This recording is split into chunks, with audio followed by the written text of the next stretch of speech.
अवधेश जी, एक चीज और क्लियर हो रही है कि अगर प्रशासन चाहे तो कुछ भी गड़बड़ नहीं हो सकती है।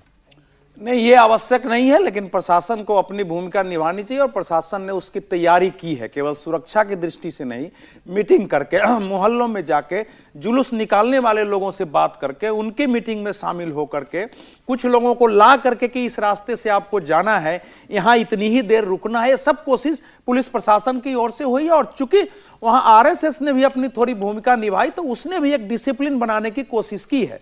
तो इस कारण हुआ है। प्रशासन भी मनुष्य है, हर चीज इंटेलिजेंस से नहीं मिल सकता है कि आज यहां क्या होने वाला है। कई बार चाहते हुए भी चीजें हाथ से निकल जाती है। अब इसी में कोई सिरफिरा टाइप के आदमी हो, मान लीजिए वो एक गलत कर दे, उसके बाद समस्या खड़ी हो जाएगी, तो उस समय हम क्या कर सकते हैं? उसके बाद प्रशासन की भूमिका संभालने की होती है। देखिए, कभी भी प्रशासन और पुलिस के माध्यम से अगर किसी स्थान पर कोई भी पर्व त्योहार मनाना पड़े या किसी भी स्तर का, तो वो हमारे समाज के लिए बहुत ही, ये मैं समझता हूं कि अच्छा संकेत नहीं होता है।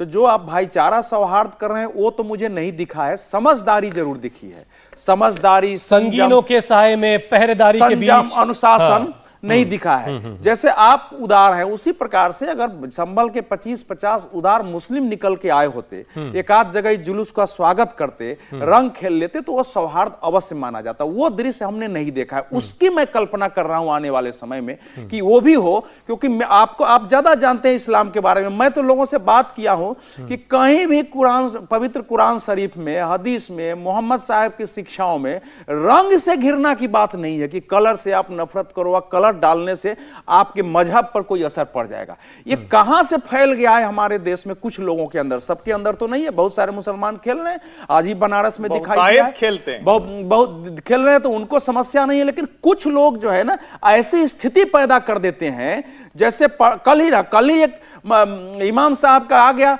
कि जैसे मोहम्मद साहब जा रहे थे, एक बुढ़िया रोज उन पर कीचड़ फेंक देती थी और वो कभी रिएक्ट नहीं किए, उसको माफ कर दिया। वैसे ही तुम पर भी कोई रंग फेंक दे तो माफ कर दो। माने बुढ़िया घृणा में कीचड़ फेंक रही है और उसको आप रंग से तुलना। हालांकि मैंने जितना पढ़ा है उनकी जीवनी में, कहीं मुझे नहीं मिला। मैंने लोगों से पूछा कि कौन बुढ़िया फेंकती थी, कहां फेंकती थी, कहां से ये कहानी आ गई है। तो ये सब भी करने वाले लोग हैं। ये भाईचारे और सौहार्द में उनको प्रशासन कुछ नहीं कर सकता है, क्योंकि कानून तो तोड़ नहीं रहे हैं वो। तो ऐसे लोग दोनों, एक तरफ की बात हमने पिछली बार की थी कि किस ढंग से ये यूट्यूब चैनलों पर फलाने जगह भाषणों में जाकर के छोटे भाई का कुर्ता, बड़े भाई का पैजामा, ये सब जो उपहास उड़ाते हैं पैजामा कुर्ता पर और बोलते हैं उनकी एक संस्कृति है अपनी पहनने की, जालीदार टोपी पर सवाल उठा देंगे, आप फलाने पर उठा देंगे। ये सब जो लोग हैं ये समस्या दोनों ओर पैदा करते हैं। तो इसीलिए अभी जो है, अभी एक शुरुआत ये हुई है कि संभल में दोनों को महसूस हुआ है कि हमको साथ मिलकर रहना है।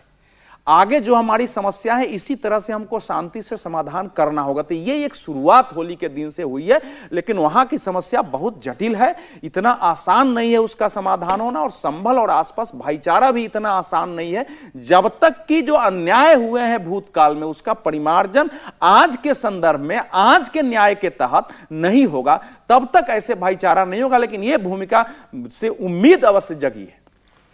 विजय जी, 20-25 मुसलमानों की टोली आती और वो उदारता दिखाती तो ज़्यादा और बेहतर पिक्चर हो सकती थी।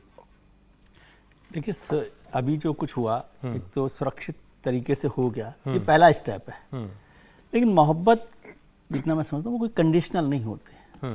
मोहब्बत का मतलब है आप बाहें पसार दीजिए, बाहें खोल दीजिए, हाथ फैला लीजिए, जो मिल रहे हैं, जो खुल रहे हैं। नहीं तो उसमें एक दूसरे का लिहाज भी तो होना चाहिए फिर ना। दोनों का लिहाज होना चाहिए। इसमें ये कहना कि मुसलमान आके स्वागत कर देते तो फिर कहेंगे कि भाई आप भी नमाज के लिए थोड़ा सा और आधा घंटा पहले निकल जाते, है ना। तो वो तो दोनों बातें हैं। लेकिन ये कह रहा हूँ कि ये जो आज कदम हुआ है, इससे आगे बढ़े संभल और देश भी आगे बढ़े।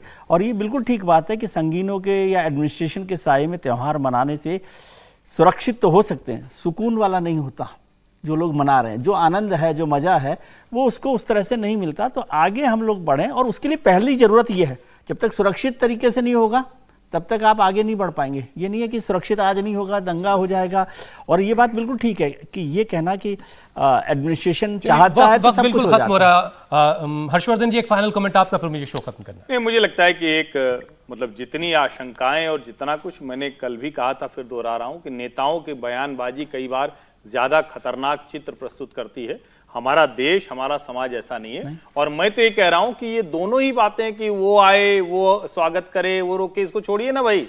अरे भाई होली चलती रहे, जाके आप नमाज करके आइए, ये दृश्य है तब ना क्या आदर्श बात है। है? ये असली आदर्श तो हाँ, तब होना चाहिए बिल्कुल, ना, बिल्कुल, वरना तो क्या मतलब है कि आप पहले होली इंतजार रोक करें कि कर, वो होली रोक दे, आप कहें कि वो जुमा रोक दे, तो फिर तो वो सौहार्द का तो रंग के नाम पर ये जंग नहीं होनी निकट चाहिए। हुए तो और बने निकटता। देखिए अंतिम अंत करिएगा, एक पंक्ति से अब हरिवंश ये राय की। एरियल व्यू आ गया संभल की शाही जामा मस्जिद का, ये एरियल व्यू ड्रोन से ली गई पिक्चर। बहुत नमाज चल रही है अंदर। आजादी है जिसको चाहो आज उसे वर लो, होली है तो आज अपरिचित से परिचय कर लो, निकट हुए तो बने निकटतर और निकटतम भी जाओ, रूढ़ी नीति के और नीति के शासन से मत घबराओ, आज नहीं बढ़ेगा कोई मन चाही कर लो, होली है तो आज मित्रों को पलकों में धर लो।